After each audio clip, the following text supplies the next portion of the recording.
అధ్యక్ష, ఇందాక గౌరవ శాసనసభ్యులు కామినేని శ్రీనివాసరావు మాడుతూ అప్పుడు అందరూ ఇండస్ట్రీ కలవడానికి వెళ్ళినప్పుడు సైకో గారిని చిరంజీవి గారు గట్టిగా అడిగితే అప్పుడు ఈయన వచ్చాడంది అబద్ధం. గట్టిగా ఎవడు అడగలేదు అక్కడ. అది మీరు అన్నారు ఇందాక, ఏదో గట్టిగా అడిగితే ఈయన వచ్చాడు మళ్ళీ కలవడానికి, లేకపోతే ఏదో సినిమాటోగ్రఫీ మినిస్టర్ కలవమన్నారు అని. ఏంటంటే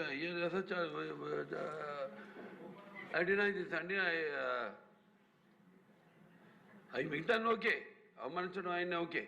ఏదో ఆయన పెద్ద గట్టిగా చెప్తే ఆయన దిగి వచ్చాడంట కలవడానికి, లేకపోతే సినిమాటోగ్రఫీ మినిస్టర్ కలవమన్నారంట. మనం కూడా పని పాట లేని కాన్వర్జేషన్ను బాలకృష్ణ అనే వ్యక్తి తీసుకొచ్చాడు అసెంబ్లీలో. అసలు ఆయన మాట్లాడాల్సింది ఏంది, అసెంబ్లీలో ఆయన మాట్లాడాల్సింది ఏంది, ఆయన తాగి మాట్లాడింది ఏంది? అసలు తాగినోని అసెంబ్లీకి తీసుకొని అసెంబ్లీలో మాట్లాడిచ్చే కార్యక్రమం చేస్తున్నారు అని అంటే స్పీకర్కి బుద్ధి లేదు. తాగినోడు ఆ మాదిరిగా మాట్లాడుతున్నాడు అని అంటే ఆయన సైకలాజికల్ హెల్త్ ఎట్లుందో, అసెంబ్లీకి వచ్చి ఆ మాదిరిగా మాట్లాడుతున్నాడంటే ఆయన సైకలాజికల్ హెల్త్ ఎట్లుందో ఆయన క్వశ్చన్ చేసుకోవాలి.